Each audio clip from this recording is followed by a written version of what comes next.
শুভ্রজিৎ মিত্র এবার আসছেন তার দেবী চৌধুরানী নিয়ে, যেখানে দেবী চৌধুরানী, শ্রাবন্তী চট্টোপাধ্যায় মানে প্রফুল্ল এবং দেবী চৌধুরানী। যারা দেবী চৌধুরানী পড়েছেন তারা জানেন যে প্রফুল্লই পরবর্তীকালে দেবী চৌধুরানীতে কনভার্ট হচ্ছে এবং তাকে তৈরি করছে ভবানী পাঠক। এই ভবানী পাঠক আর দেবী চৌধুরানী আমাদের বাংলার ইতিহাসের অবিচ্ছেদ্য অঙ্গ।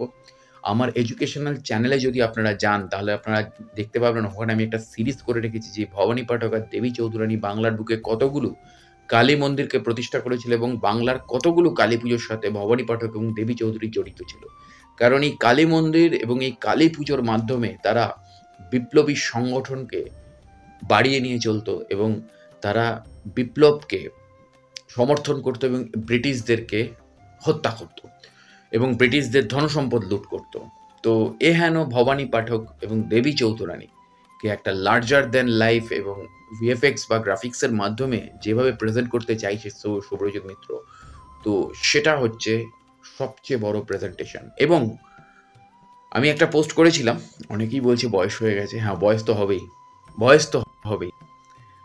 আর মানে কিছু বছর পর 70 করে ফেলবে বোম্বাদা, কিন্তু তবুও বোম্বাদার অ্যাপিয়ারেন্স ভবানী পাঠক হিসেবে এখনো যেন বাপের বাপ। তো অবশ্যই বাপের বাপ ফিরছে 1 মে 2025। তো সেই জায়গা থেকে দাঁড়িয়ে বাপের বাপ বলতে ইন্ডাস্ট্রিতে সবারই বাপ তিনি প্রায়।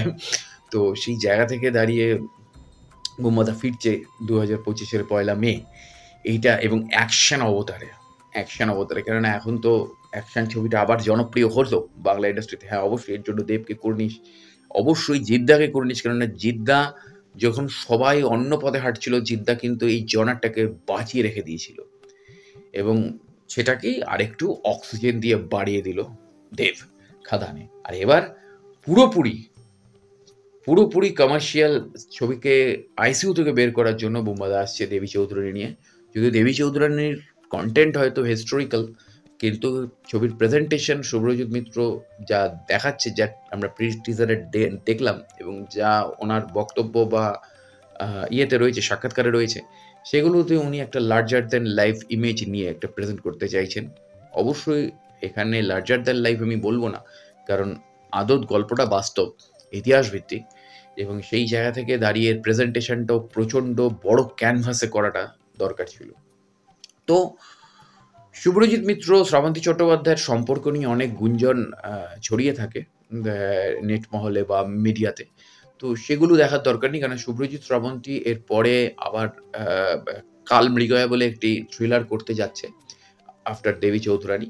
তো সেটাও বাংলা ছবিতে একটা নতুন বোধহয় একটা নতুন থ্রিলার কোনো জিনিস নিয়ে আসবে এবং তার প্রেজেন্টেশন, কেননা তার পোস্টার মানে ফার্স্ট ডিজাইন পোস্টারটা আমি দেখলাম, যেটা খুব ভালো লাগলো আমার দেখে।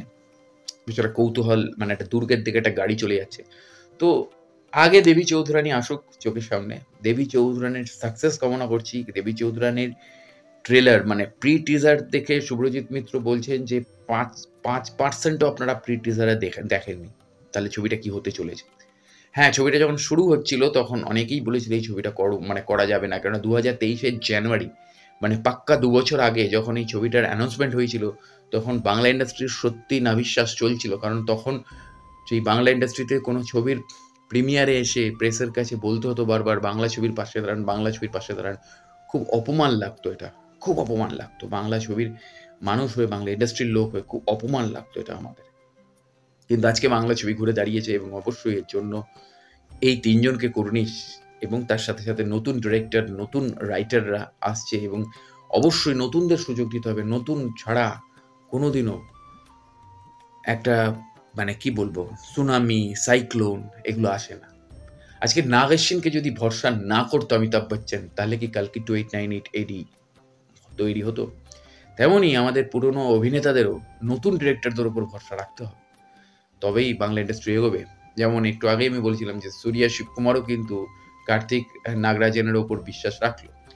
তো অবশ্যই দেবী চৌধুরানীর অন্যান্য আপডেটের দিকে নজর থাকবে। বাপের বাপ ফিরছে 1 মে 2025। দেবী চৌধুরানীর জন্য শুভকামনা, শুভ্রজিৎ মিত্রের এবং শ্রাবন্তী চট্টোপাধ্যায় দুজনের জন্য শুভকামনা। এবং অবশ্যই ভবানী পাঠক ইতিহাসের আমার খুব ফেভারিট চরিত্র। কারণ ভবানী পাঠক হচ্ছে কিং মেকার। ভবানী পাঠকের পুরো কাহিনী নিয়ে আসবো আমি আমার এই চ্যানেলে। জুড়ে থাকুন আমার চ্যানেলের সাথে। এবং ভবানী পাঠক মানেই বন্দে মাতারাম। ভবানী পাঠক, দেবী চৌধুরী, আনন্দমঠ মানেই হচ্ছে বন্দে মাতরম। তো অবশ্যই জুড়ে থাকুন আমার চ্যানেলের সাথে। দেখা হচ্ছে পরের ভিডিওতে। নমস্কার।